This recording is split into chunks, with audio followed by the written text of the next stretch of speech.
사장님,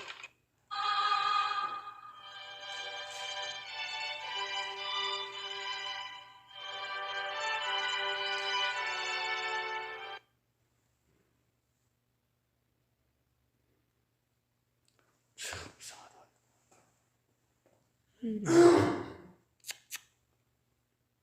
나오다.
안녕하세요. 찍었습니다.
거침없이 터지는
40장 전후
주일 아침 예배 주께 드리시겠습니다. 다 같이 묵상기도 드리시겠습니다.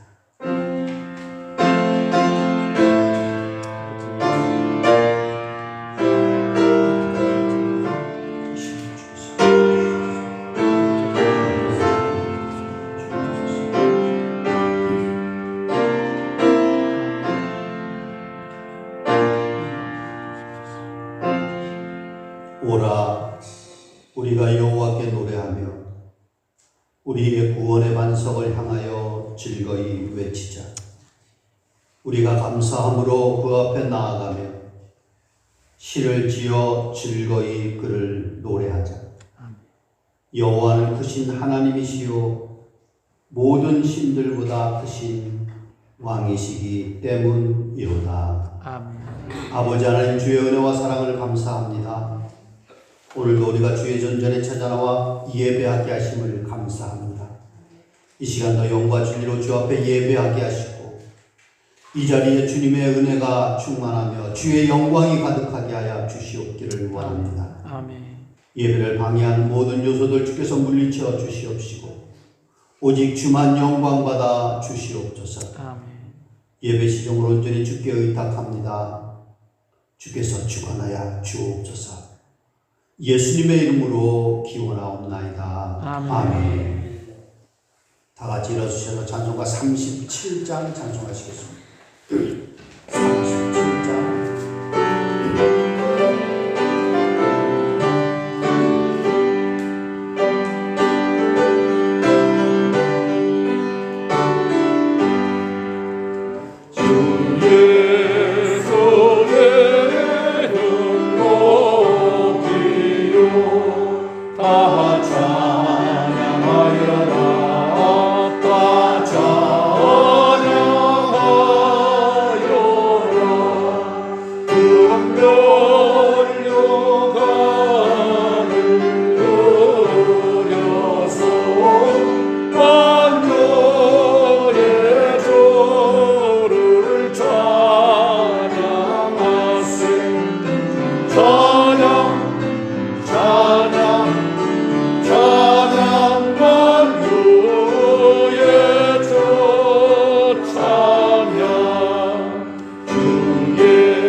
성수교독은 교독문 41번 시편 97편을 교독하시겠습니다.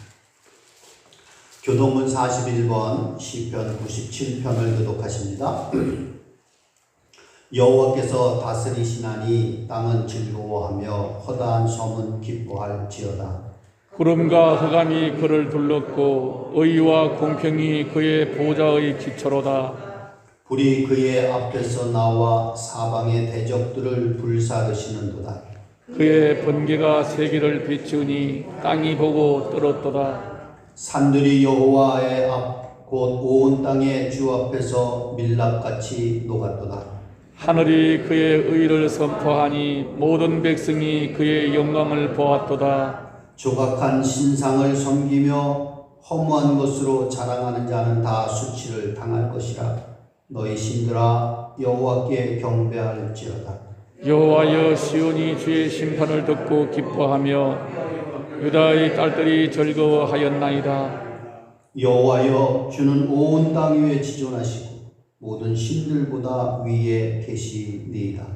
여호와를 사랑하는 너희여, 악을 미워하라. 그가 그의 성도의 영혼을 보존하사 악인의 손에서 건지시느니라. 의인을 위하여 빛을 뿌리고 마음이 정직한 자를 위하여 기쁨을 뿌리시는도다. 의인이여, 너희는 여호와로 말미암아 기뻐하며 그의 거룩한 이름에 감사할지어다. 아멘. 사도신경으로 신앙 고백드리겠습니다. 전능하사 천지를 만드신 하나님 아버지를 내가 믿사오며 그 외아들 우리 주 예수 그리스도를 믿사오니 이는 성령으로 잉태하사 동정녀 마리아에게 나시고 본디오 빌라도에게 고난을 받으사 십자가에 못 박혀 죽으시고 장사한 뒤 사흘 만에 죽은 자 가운데서 다시 살아나시며 하늘에 오르사 전능하신 하나님 우편에 앉아 계시다가 저리로서 산자와 죽은 자를 심판하려 오시리라. 성령을 믿사오며 거룩한 공회와 성도가 서로 교통하는 것과 죄를 사하여 주시는 것과 몸이 다시 사는 것과 영원히 사는 것을 믿사옵나이다. 아멘. 다 같이 자리에 앉으셔 찬송가 88장 찬송하시겠습니다. 찬송가 88장.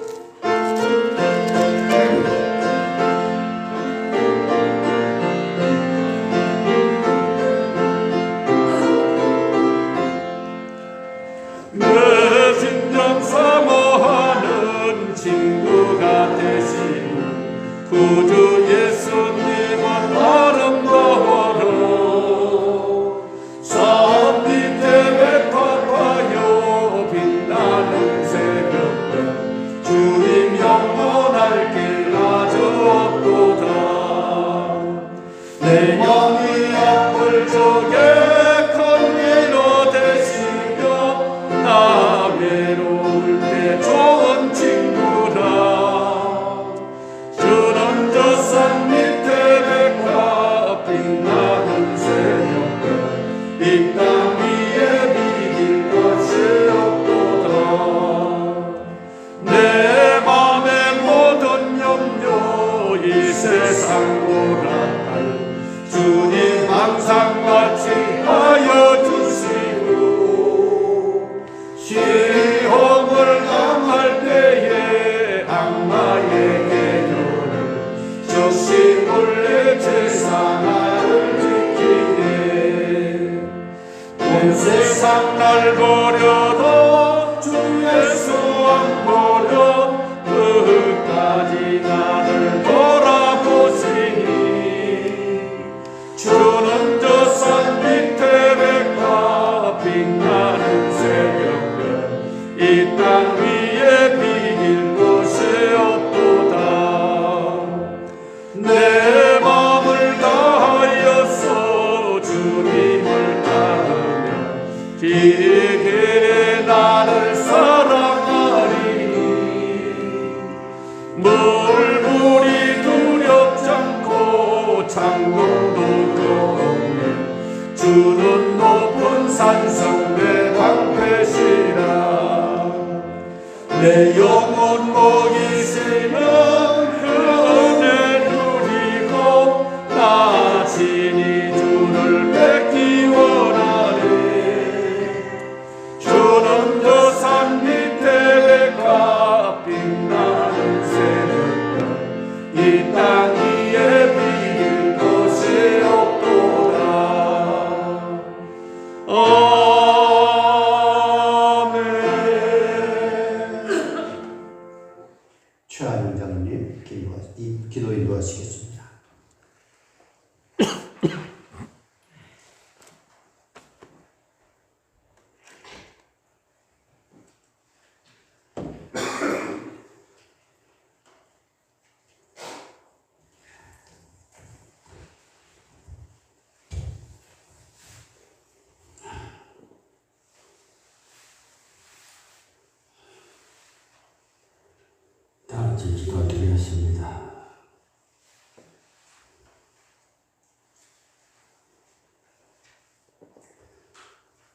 진실로 진실로 너에게 이르노니 내게 이르노니 우리는 나를 말하고 본 것을 준거하노라.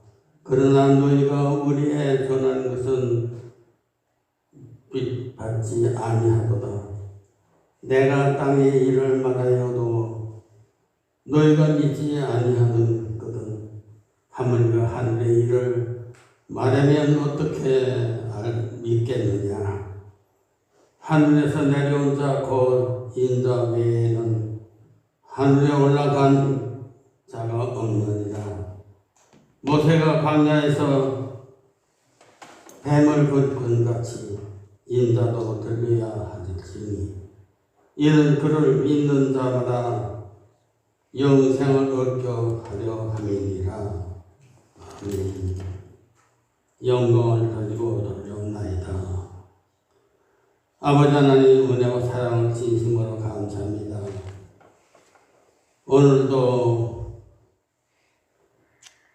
코로나 때문에 온 세계 교회가 몸된 교회가 얼마나 어려움을 당하고 있는지 알 수 없습니다. 이제 그런 가운데서라도 아버지 하나님 이 모인 우리 성도님들 아버지 하나님 앞에 모두 다 한결같이 이렇게 나와서 머리를 꿇을 수 있도록 인도해 주시니 진심으로 감사드립니다. 아버지 하나님의 시간 나오자 하나 시험이 들어서 아버지 하나님 앞에 나오지 못하는 우리 성도님들 많습니다. 아버지 하나님 속히 시험을 이길 수 있도록 인도해 주셔서 먼데 교회 다 나와 영광을 돌리게 부족함이 없게 도와주시옵소서. 아버지 하나님 이 시간도 나오나 아버지 하나님 몸이 연약하고 육신이 약해서 병으로 인하여서 아버지 나오지 못하는 우리 성도님도 있습니다. 아버지 하나님여 강건하게 도와주옵시고 축복으로 채워주셔서 아버지 하나님 앞에 얼마든지 잘 감당해 나올 수 있게 도와주시옵소서. 코로나 때문에 나오지 못하는 이 성도들도 속히 아버지 코로나를 없애 주시옵소서. 아버지 하나님여 저들은 할 수 없다오나 우리 아버지 하나님께서는 얼마든지 할 수 있습니다. 발길로 드러나던 아버지 하나님여 우리 주님의 능력이 함께하여 주셔서 아버지 하나님 속히 코로나를 거둬 주시옵소서.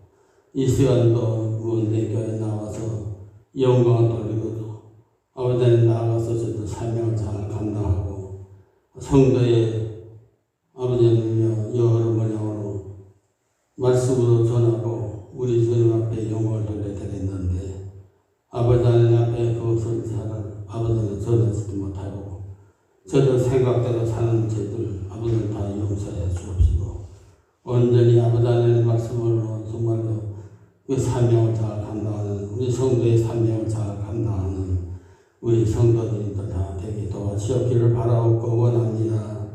아버지 하나님 이 시간도 귀한 사도 목사님 하는 말씀을 들어 저희들에게 주시겠었는데 그 말씀의 능력으로 삼아 받게 하여 주옵시고 아버지 하나님 말씀에 순복하고 나아가서 여러 번역으로 아버지 하나님 말씀에서 성도님들 할 수 있는 이 말씀을 전하고 몸된 교회에 다 나올 수 있는 이런 자리가 차고 넘칠 수 있는 귀한 은혜가 될 수 있도록 우리 저들은 능력으로 또 해 주시옵소서. 이 시간도 말씀을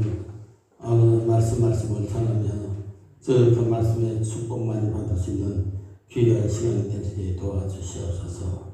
아버지 하나님 앞에 간구할 때마다 걸어가서 예수님의 이름으로 감사하며 기도드려옵나이다. 아멘.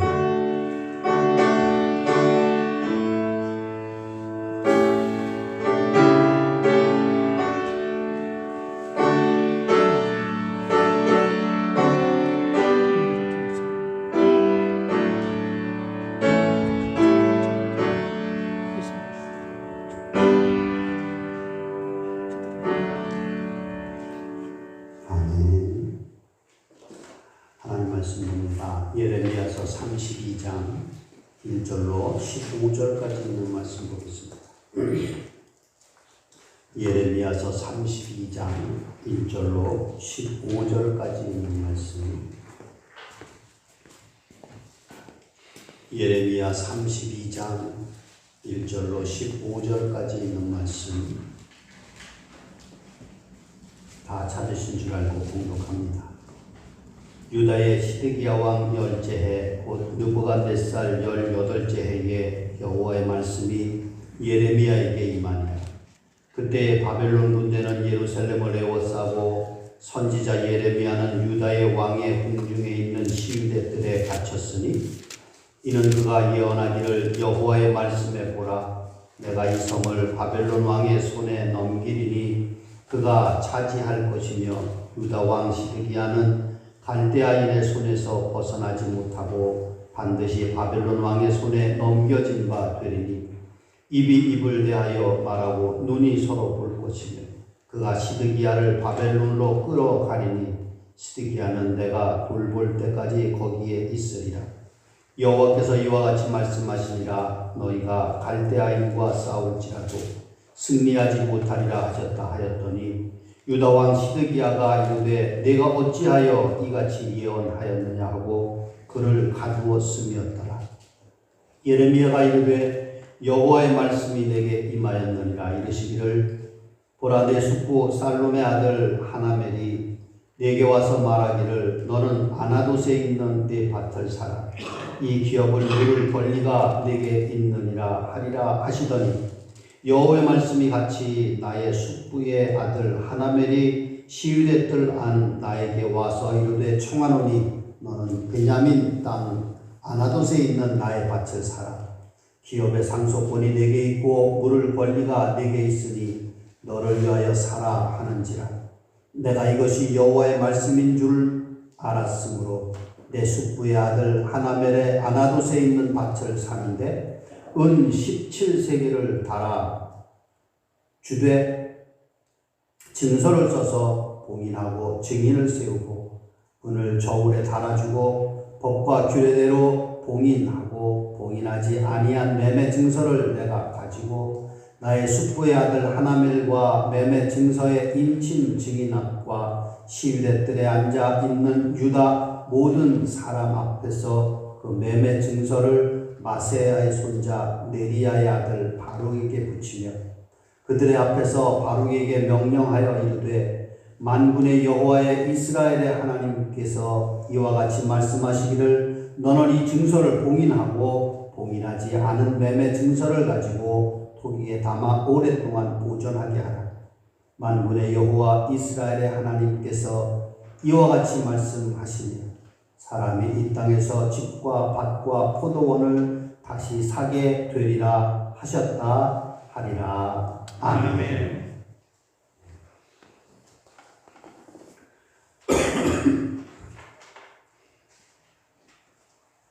오늘 본문의 말씀을 가지고 소망을 사서 간직하라 하는 제목으로 함께 은혜 나누기를 바랍니다. 영국 빅토리아 시대 상징주의 화가 중에 조지 프레드릭 와치라고 하는 사람이 1885년에 그린 소망이라고 하는 제목의 그림이 있습니다. 우리 화면을 한번 보여주시겠어요? 좀 흐리긴 하지만 둥근 모양의 지구 위에 한 여인이 외롭게 앉아서 리라를 연주하고 있습니다. 그 여인의 눈에는 수건이 감겨져 있지요. 앞을 보지 못한다는 것. 또 리라줄이 다 끊어지고 줄 하나만 남아 있습니다.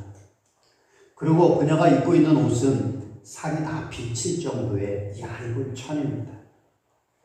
둥근 지구 위에 앉아있는 여인은 지구가 조금만 흔들려도 어디론가 쓰러질 수밖에 없도록 위태롭지.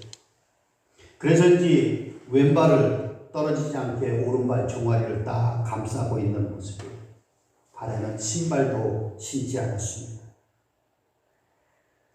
모든 것이 너무나도 가혹한 여건입니다. 이 여인을 둘러싸고 있는 것은 절망뿐이에요. 그런데요, 이 그림을 보면서 절망이라고 하는 단어가 떠오르게 되는데 이 그림을 그린 마치는 여기다가 희망이라고 하는 제목을 붙였습니다. 오늘 이 여인은 하나밖에 남지 않은 현으로 음악을 연주하기 위해서 안간 힘을 쓰고 있고 그 소리를 듣기 위해서 온 신경을 곤두세워서 귀를 기울이고 있습니다. 마치 그녀의 몸이 악기 속으로 들어가는 듯이 그렇죠. 그리고 자세히 봐야 알 수 있지만 그녀의 등 뒤에는 저 끝에 아주 희미하게 별 하나가 그녀를 비추고 있습니다. 해나 달도 없는 하늘에 홀로 떠있는 그 별이 그 별도 빛마저 다 잃어버리고 있는 것 같지만 여전히 초라한 빛을 비추고 있습니다. 많은 것을 잃어버린 그러한 현실 속에서도 그녀는 그 한 줄 남은 줄을 가지고 아름다운 희망을 노래하고 있다라고 하는 거죠. 근데 이 그림이 처음부터 유명해진 것은 아니었습니다. 오래전에 잊혀져 있다가 1885년에 그렸는데 20세기 후반에 들어서 3명의 위인들에 의해서 이 그림이 조명이 됩니다. 첫 번째는 미국의 흑인 인권운동을 이끌던 마틴 루터 킹 목사입니다. 1959년 자유행진에서 이 그림을 얘기하면서 흑인들에게 희망을 역설했습니다. 두 번째는 남아프리카 공화국의 넬슨 만델라 대통령입니다. 넬슨 만델라 대통령이 26년 동안 감옥 생활하면서 이 그림을 감방 벽에다가 딱 걸어놓고 이 그림을 보면서 희망을 잃지 않았다. 그리고 그가 감옥에서 나온 후에 남아프리카 공화국의 최초의 흑인 대통령이 돼서 유명해진 그림이지. 세 번째는 미국의 최초 흑인 대통령 버락 오바마입니다. 이 오바마 대통령이 정치 초년 시절에 이 그림을 보고 미국 정치에 새로운 변화를 일으킬 영감을 받았다고 합니다. 이 그림은 오바마 대통령의 영적 스승인 시카고에 있는 트리니티 유나이티드 교회의 담임 목사였던 제레미야 라이트가 1990년 버지니아 연설에서 미국 사회에 희망을 역사하면서 이 그림을 보여줬습니다. 여기에 오바마가 감명을 받고 이 목사님의 설교를 메모해가지고 2004년에 민주당 전당대회 때 그 말을 인용하기도 해서 많은 사람들에게 알려졌더라고요. 그래요. 소망이라고 하는 것, 희망이라고 하는 것은 우리의 삶에 아무것도 남아있는 것이 없어 보일 때 남아있는 마지막 줄을 붙잡고 새로운 세상을 향해서 꿈을 꾸며 나아가는 것이라는 거예요. 우리 눈에는 아무것도 없는 것처럼 보이지만 사실 그 상황 가운데서도 나에게 남겨진 것이 있다라고 하는 거예요. 이 그림에서는 기쁨을 노래할 수 있는 줄이 다 끊어진 것처럼 보이지만 그래서 아무 노래도 연주할 수 없는 상황처럼 보이지만 마지막 한 줄을 붙잡고 희망을 노래할 수 있다. 내 삶에서 모든 것이 다 사라진 것처럼 보일지라도 마지막 내 몸을 휘감고 있는 얇은 이 천조각으로 남아 내 몸을 감싸고 있다. 이런 상황을 비극적으로 바라보면 한없이 초라해지고 절망해질 수밖에 없지만 마지막 남은 그 작은 것을 붙잡고 있을 때 우리는 여전히 소망 가운데서 사랑을 노래할 수 있고 기쁨을 노래할 수 있다는 것. 우리가 믿음으로 산다고 하는 것은 우리의 삶이 늘 풍성함으로 가득 차 있다라고 하는 것이 아니죠. 믿음으로 산다고 늘 건강한 거 아닙니다. 믿음으로 산다고 해서 내 삶이 항상 풍족한 것 아닙니다. 믿음으로 산다는 것은 모든 것이 다 사라져도 우리 하나님 아버지만은 늘 내 곁에 계심을 믿고 그 하나님을 의지하고 하나님을 의지하는 그 힘으로 살아간다고 하는 것입니다. 세상의 불빛이 다 사라져서 내 주변이 온통 캄캄하지 않아. 나를 향해 잔잔히 비춰주는 불빛이 있음을 보면서 하나님이 계신다고 하는 것을 믿는 것입니다. 엘리야가 3년 6개월 만에 비가 온다라고 얘기하고 가서 기도할 때 7번째 만에 저 끝에 손바닥만한 구름 하나 있는 걸 보면서 그는 큰 비가 올 것이니까 빨리 내려가라. 오늘 다 빛을 잃어버린 희미하게 보일 듯 말 듯하게 보이는 그 저 여인의 등 뒤에 불빛이 나를 지켜보고 계시는 하나님이라고 하는 사실을 믿고 담대하게 살아갈 수 있는, 그게 믿음으로 사는 삶이라고 해요.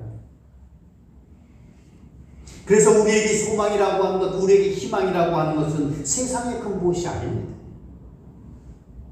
오직 우리 아버지 하나님, 세상의 주인 되신 하나님이 우리에게 있는 유일한 소망인 줄로 믿습니다. 아멘. 오늘 본문의 말씀은 바로 그 소망을 갖게 하는 하나님의 말씀입니다. 오늘 본문 1절에 보면요, 오늘 본문의 말씀이 기록된 주어진 때를 알 수가 있습니다. 유다의 시드기야 왕 10째 해, 곧 느부갓네살 18째 해에 여호와의 말씀이 예레미야에게 임합니다.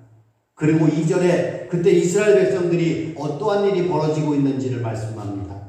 그때는 바벨론 군대는 예루살렘을 에워쌌고, 그리고 그 당시에 예레미야가 어떤 상황에 처해져 있는지도 알려줍니다. 선지자 예레미야는 유다의 왕의 궁중에 있는 시위대들에 갇혔으니, 그리고 3절부터 5절에는 왜 예레미야가 감옥에 갇히게 되었는지를 설명하고 있습니다. 한마디로 얘기하면 하나님께서 이스라엘 백성들을 바벨론의 손에 넘겼으니까 아무리 바벨론하고 맞서서 싸우려고 해도 소용이 없다. 그러니 바벨론에 항복하는 게 낫다. 예레미야가 그렇게 예언했기 때문에, 이미 하나님께서는 예레미야 선지자나 이사야 선지자를 통해서 이스라엘 백성이 하나님께로 돌아와야 된다고 말씀하고 있습니다. 하나님을 버리고 애굽이나 바벨론 같은 나라, 주변에 있는 나라의 힘을 빌어서 살아남으려고 하는 것은 어리석은 짓이라고 하는 것이죠. 그런데 남쪽 유다 백성들은요, 하나님의 말씀에 귀를 기울이지 않았습니다. 거짓된 우상에 절하고 하나님이 아닌 세상 권력에 빌붙어 살아남으려고 애쓰고 했습니다. 당시의 국제 정세는 긴박하게 돌아가고 있었습니다. 전통적인 강호인 애국은 자기네 세력을 넓히기 위해서 북쪽으로 영역을 확대하려고 애쓰고 있었고, 동쪽에서는 신흥 강대국인 바벨론이 그 세력을 넓히기 위해서 이스라엘 쪽으로 진격해오고 있었습니다. 이런 긴박한 국제 정세 속에서 남유다의 마지막 왕이었던 시드기야는 애굽이라고 하는 강한 나라에 빌붙어서 거칠게 몰아붙이는 바벨론으로부터 나라를 지킬 수 있다라고 생각하고 있는 거예요. 그래서 어떻게 해서든지 애굽에 잘 보이려고 애굽하고 손을 붙잡으려고 하고 있는 상황입니다. 그런 긴박한 상황에서 예레미야는 시드기야의 잘못된 정책을 지적하고 있는 거예요. 하나님께서 남쪽 유다 백성들을 버린 결과로 심판의 도구로 바벨론을 쓰고 있다는 거죠. 그러니까 바벨론이 쳐들어와서 이스라엘을 점령하는 것은 그들의 세력이 강해서가 아니라 하나님이 바벨론을 채찍으로 써서 너희들을 때리는 것이라고 하는 거예요. 그러니까 하나님께서 바벨론을 통해서 남유다를 심판하신다고 하면 아무리 애국과 손잡는다 해도 남쪽 유다의 멸망은 눈 보듯이 너무나도 분명하잖아요. 그렇다면 남쪽 유다 백성들이 조금이라도 고통을 덜으려고 하면 어때요? 빨리 바벨론에 항복해버리는 거예요. 그게 그들이 싸우면서 많은 사람들이 죽고 희생하고 이런 고통도 없을 것이고 적어질 것이고, 점령군 바벨론의 남쪽 유다에 대해서 조금이라도 자비를 베풀 수 있는 시간이 됐잖아요. 그게 고통을 더는 방법이었어. 근데 시드기야 왕은 바벨론에 항복하라고 하는 말에 예레미야를 역적으로 몰았습니다. 나라를 배신한 사람으로 말합니다. 더군다나 하나님께서 예레미야의 말대로 바벨론이 남쪽 유다를 공격해 올 때 이 예레미야가 바벨론에 투항할지도 모른다는 생각에 시드기야 왕은 예레미야를 잡아서 감옥에다가 가둬버렸다. 그래서 예레미야는 감옥에 갇히게 되었고 바벨론 군대가 예루살렘을 포위하는 상황에까지 이르게 되었습니다. 그런데 하나님께서 그런 상황에서 예레미야에게 이해하기 힘든 질문을 합니다. 친척 하나멜의 고향 아나봇에 있는 밭을 사라고 하는 요청이 오면 그 밭을 사라. 여러분 생각해 보세요. 지금 전쟁 중입니다. 바벨론 군대가 예루살렘을 에워쌌습니다. 그리고 그 전쟁에서 이스라엘이 이길 가능성이 전혀 없습니다. 예레미야는 질 것이니까 항복하라고 얘기하는 사람입니다.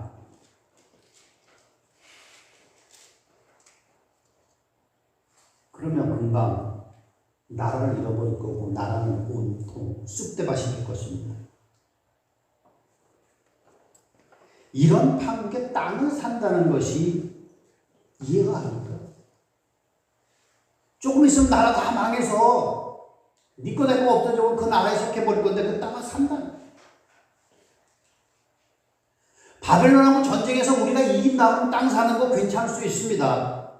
근데 하나님께서 분명히 남쪽 유다가 바벨론에 멸망을 당할 것이라고 말씀하시잖아요. 나라를 잃어버리면 땅을 사는 게 무슨 소용이 있어요? 정신 나간 사람이 아니면 어떻게 그런 상황에서 땅을 살 수 있겠어요? 근데 예레미야는 하나님의 말씀하신 대로 은 17세계를 주고 밭을 삽니다.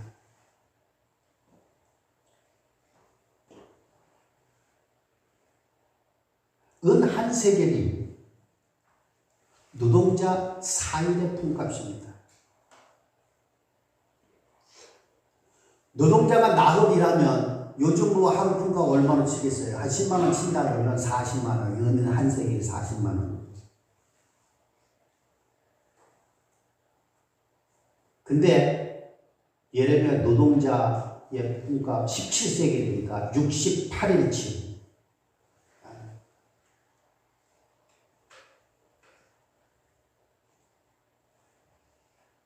680만 원.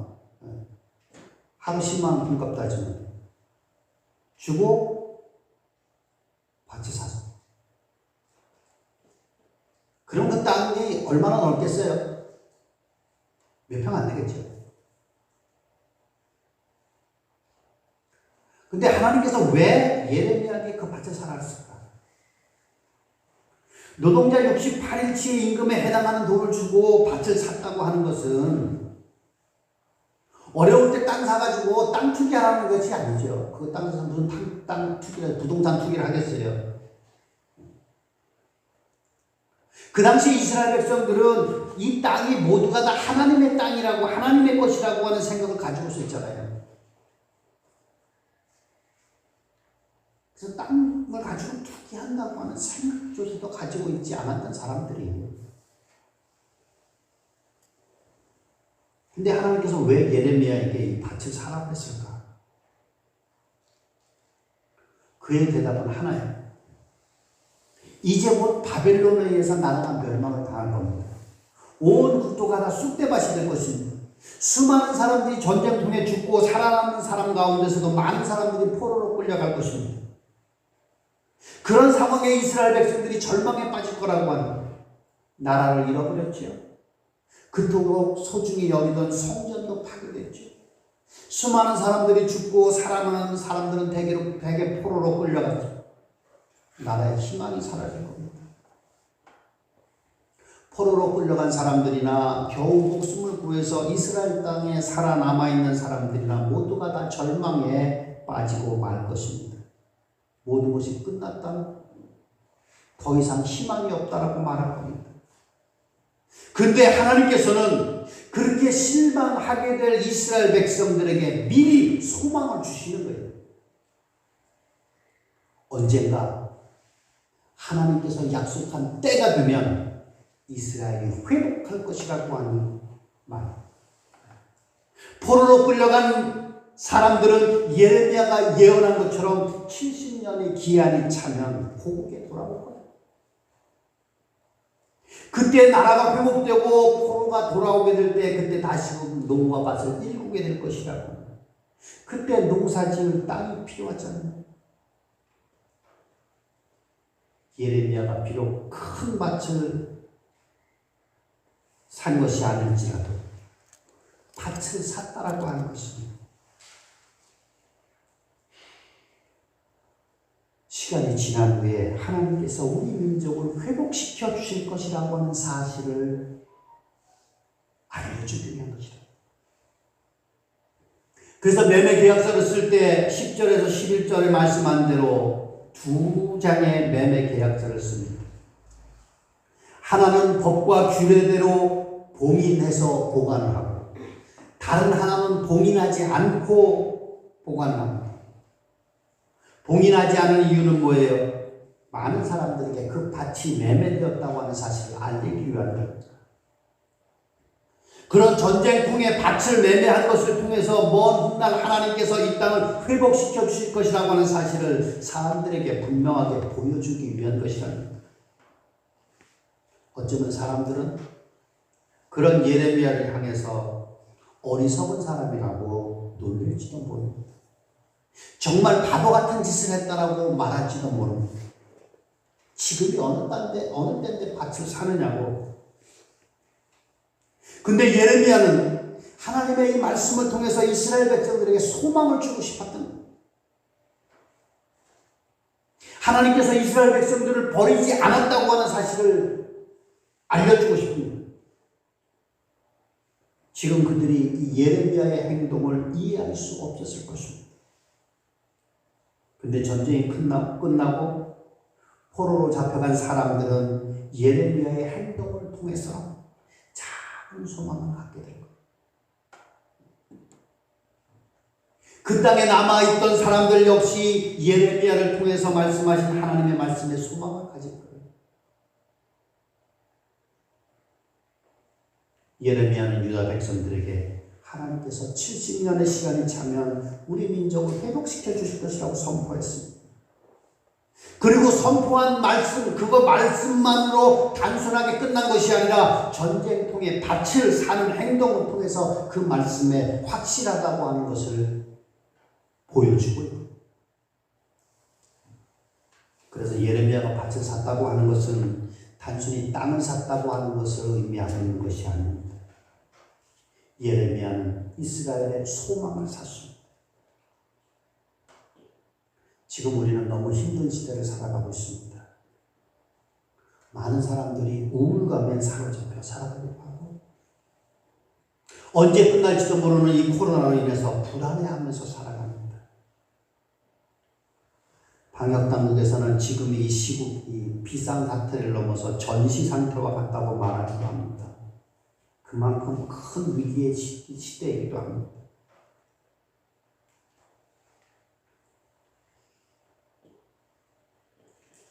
위기의 시대인 만큼 우리들의 기대도 한없이 추락합니다. 예를 들면 요즘 젊은이들에게 가장 큰 문제가 취업이라고 합니다. 그렇지 않아도 취업이 잘 안 돼서 취업 한파라고 하는 말이 있었는데 코로나로 인해서 취업의 문이 더 좁아지고 아르바이트 자리도 구하기 힘든 시대가 되었어요. 그래서 요즘은 취업 한파라고 하는 말 대신에 취업 빙하기라고 하는 말이 나옵니다. 직장에 취업하고 가정을 꾸린다고 해도 내 집 마련이 더욱더 요원해지더라고요. 8월 30일에 KB부동산이 내놓은 보고서에 따르면요, 서울의 중산층에 사는 사람이 내 집을 마련하기 위해서는 14년이 걸린대요. 그거 금방 하겠네라고 생각할 수 있겠지만 연봉이 5천만 원 정도 되는 사람, 그 사람은 우리 중산층이라 그래요. 연봉이 1년에 5천만 원 정도를 버는 사람이 자기가 번 돈을 한 푼도 쓰지 않고 14년을 모아야 내 집을 마련할 수 있다는 거지. 그러니까 먹고 사는 데 들어가는 돈, 자녀들 양육하는 데 들어가는 돈, 그렇지 하고 나면요 평생 내 집 마련 못하고 사는 사람들이 너무 많아요. 그래서 요즘 부동산 대책을 계속해서 발표를 합니다. 정부에서. 그래도 서민들의 절망감은 어찌할 수가 없더라고요. 코로나가 계속되면서 자영업자들이 폐업이 속출하고 잘 다니던 직장에서 언제 퇴출될지 모른다고 하는 불안감에 사로잡혀 살아야 되는 직장인들도 많습니다. 분명 우리가 사는 시대는 위기의 시대입니다. 불안의 시대입니다. 그래서 사람들 마음에는 자기도 모르는 사이에 절망감이 싹터 오르기 시작합니다. 절망감에 사로잡히면요 뭔가 할 의욕이 없었죠. 뭔가 의욕을 가지고 무엇인가 하려고 해도 해볼 수 있는 일이 없다라고 하는 생각 때문에 그렇게 됩니다. 근데 여러분, 지금 아무리 힘든 시기라고 하더라도 우리 마음에 절망감에 사로잡혀 살아서는 안 된다고 합니다. 절망감에 우리 마음속에 또아리를 들고 있는 순간 우리는 모든 것을 포기하게 되어 있습니다. 진짜 절망은 우리 눈에 아무것도 보이지 않는 것이 아니라 스스로 포기하기 때문에 그렇다고 하는 거예요. 우리 처음 보았던 저 그림을 또 생각해봐요. 그 그림을 보는 사람마다 절망이라고 말했다고 합니다. 이 여인에게 남은 것이 아무것도 없기 때문에. 그러나 이 그림을 그는 와치는 절망이 아니라 희망이라고 소망이라고 강변합니다. 왜 그렇습니까? 아직 이 여인이 포기하지 않았기 때문에. 마지막 한 줄 남은 줄을 가지고 그녀는 노래를 부르고 있습니다. 자기의 온몸을 기울여서 그 노래를 또 듣고 있습니다. 그래서 이 여인에게는 이 상황이 절망이 아니라 희망이라는 거예요. 여러분, 희망은 그냥 찾아오는 것이 아닙니다. 우리가 무언가를 간절히 바랄 때 찾아옵니다. 그렇게 간절히 바라는 것이 바로 소망이라고 하는 거예요. 그리고 그 소망은 내 안에서 자연스럽게 솟아나게 되는 것이 아니라 힘쓰고 애써야 돼요. 밤하늘이 온통 캄캄할지라도 그 속에 흐릿한 불빛 하나를 찾기 위해서 몸부림칠 때 우리 안에 소망이 생겨납니다. 인생의 모든 줄이 다 끊어졌을지라도 마지막 남은 한 줄만이라도 붙잡고 노래하려고 노력할 때 우리에게 소망이 현실로 다가옵니다. 그게 바로 믿음이다. 믿음은 불가능 가운데서 가능을 바라보며 전진하기 위해서 몸부림치는 거예요.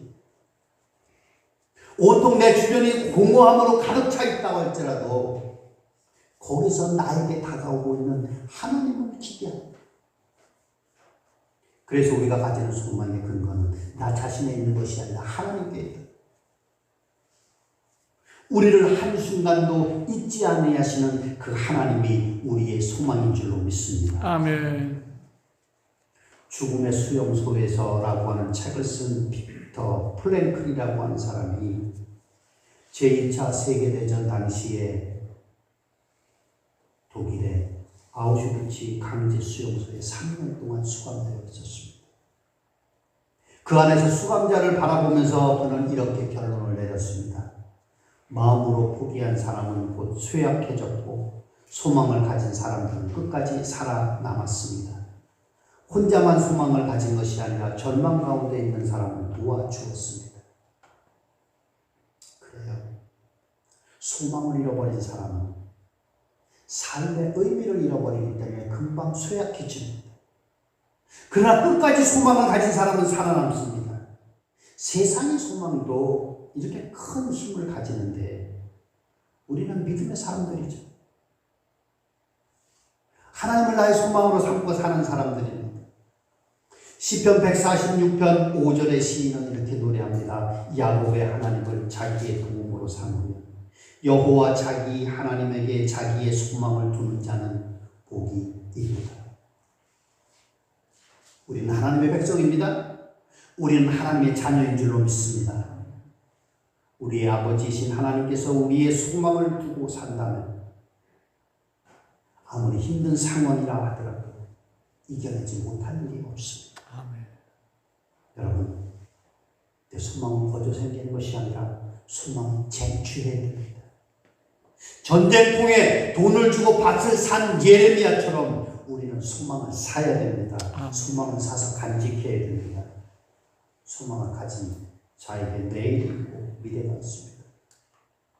그리고 그 소망을 움켜쥐고 살 때 하나님이 주시는 행복을 나의 것으로 만들 수 있습니다.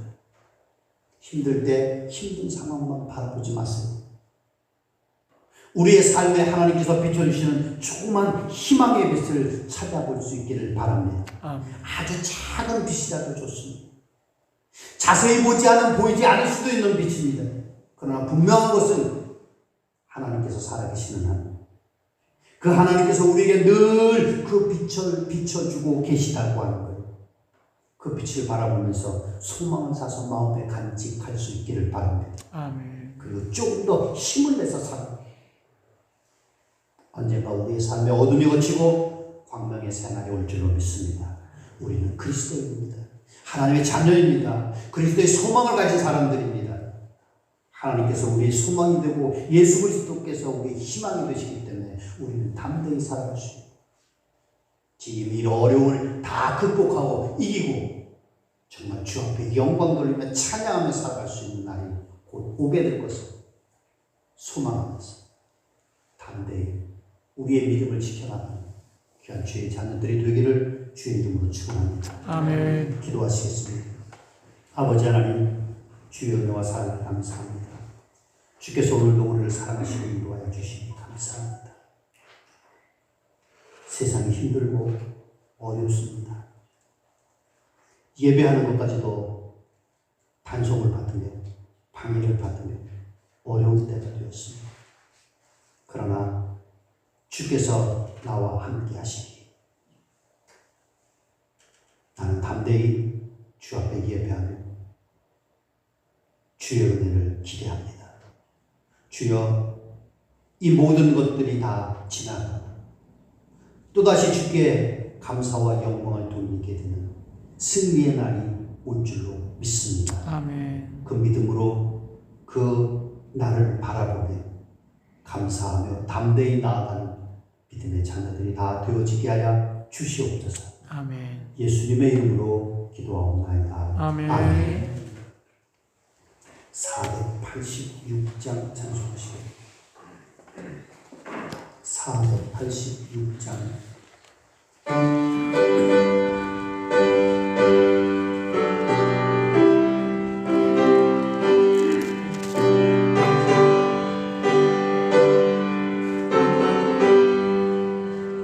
이 세상에 거짓된 일이 많고 참 평안을 몰라구나. 내 주 예수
세상에 죄악된 일이 많고 장중을 사였구나.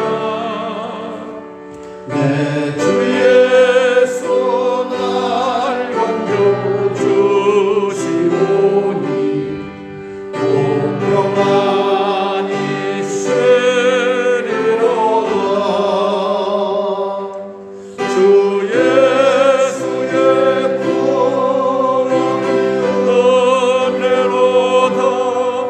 참 기쁘고 즐겁구나.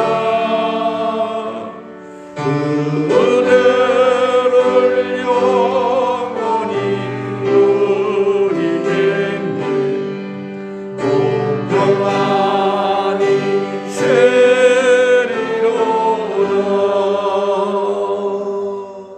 아멘. 신정금 노홍진 집사님, 김춘하 사모님, 황규월 권사님, 이동욱 선배님 무명으로 드렸습니다. 김성수 목사 드렸습니다.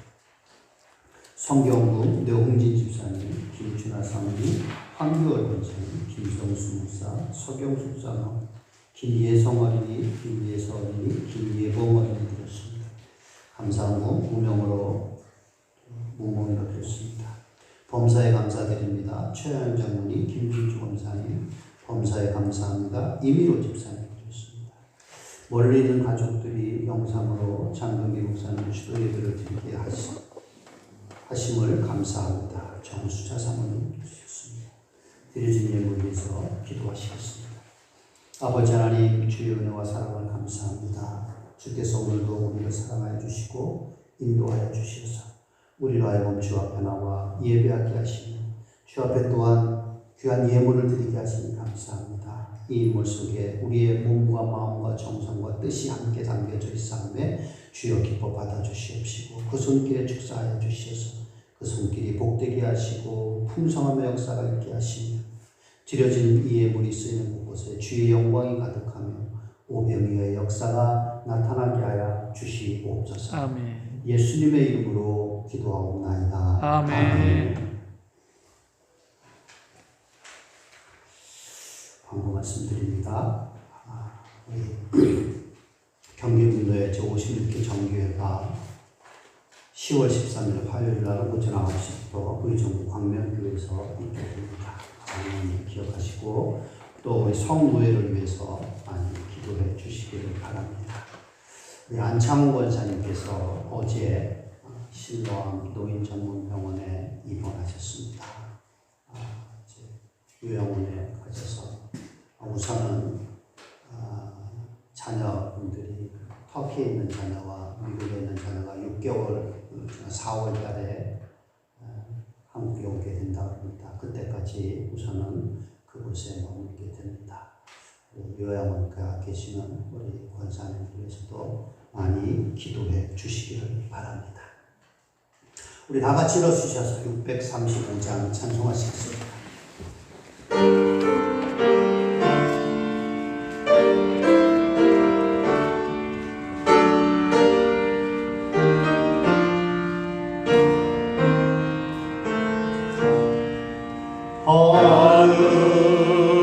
하늘에 계신 아버지 이름 거룩하사 주님 나라 임하시고 뜻이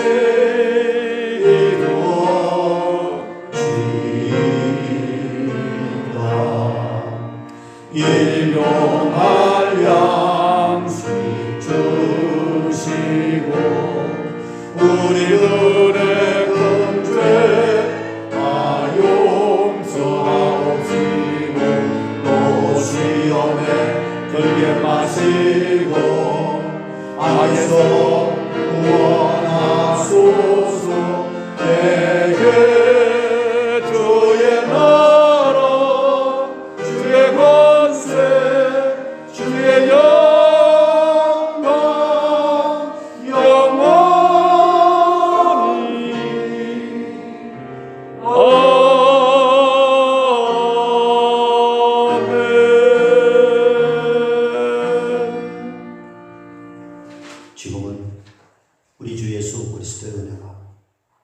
하나님 아버지의 무한하시고 극진하신 사랑하심과 성령님의 감화 감동 역사 충만 교통하심, 이 시간도 주 앞에 나와 예배하고 돌아가는 귀한 성도들 머리머리 위에와 그들의 가정과 사업장과 이 나라 이 민족 위에, 또한 주의 몸된 교회 위에 이제로부터 영원토록 함께 하실지어다.